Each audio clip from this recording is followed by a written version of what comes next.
از حسن بالاتای شولی ما هست بسواریا ما فرقه هست بسواریا وکری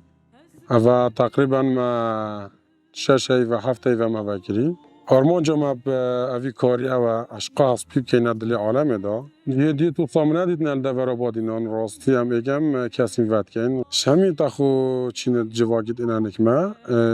گنجات ما و خدمت اینانک ما بادینان بارابتر بادینان ده چی کامل ده ورابادینان یا دو که اوت اینانک ما بارابتر دوبارت کن و گلک حجت کن ورسک و گلک خوشه و گلک اب صبره راستی نفس رشتی تو بگیرید چتاگی گلک اب صبره و خوشه و اگر او کسی سردان هم بکت حسب سواری نزان جی بدو دلی عملی سیارت کن و امدگل چین کاپتن امدگل درد کهوت طابعی چین و دینه فکرین جی ما های و ما گشت روزانه جی تیم باش نفس رشتی یعنی نه بس او تو بیجی داخلی بت ام فکرین ما خارجی جیتن ام درد کبی نفس رشتی بله. ولی مش میشه این ام دانین بو مثلا که نوی مشروعی بس پاراستی او باردو خه ما خارجی نه درسته یه وقت وی شرچه بوی ایران و امریکا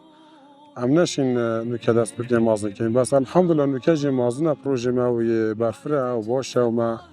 جی تقریبا خدا که نا 50 هست پای هی بله.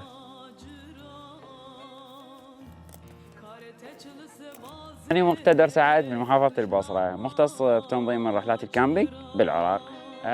ئێمە لە ئێستا لەگەڵ گروپێکی 20 کەسی لە پارێزگای دووەکین گەشتیارەکانمان لە بەغدا لە بەسڕا کەرکووک بۆ چەندین شاری دیکەی عێراقەوە هاتوون وەرزشی ئەسپسواری لە هەموو وڵاتانی جیهاندا بایەخێکی پێدرێت تاقیکردنەوەم وەرزشە لە نێو سروشتی شاخاوی جوانی ئێرەدا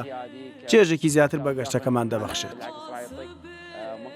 بێگومانم بوونی فێرگەیەکی لەم شێوەیە دەبێت هۆی زیاترکردنی جمجۆڵی گەشتیاری لە دووە من هانی هەموو گەشتیارە نادەم کە سەردانی پارێزگای دووەک بکەن و بە هیچ شێوەیەک ئەزمموی ئەسپسواری لەم سروشتە جوانەیە لەدەست نەدەن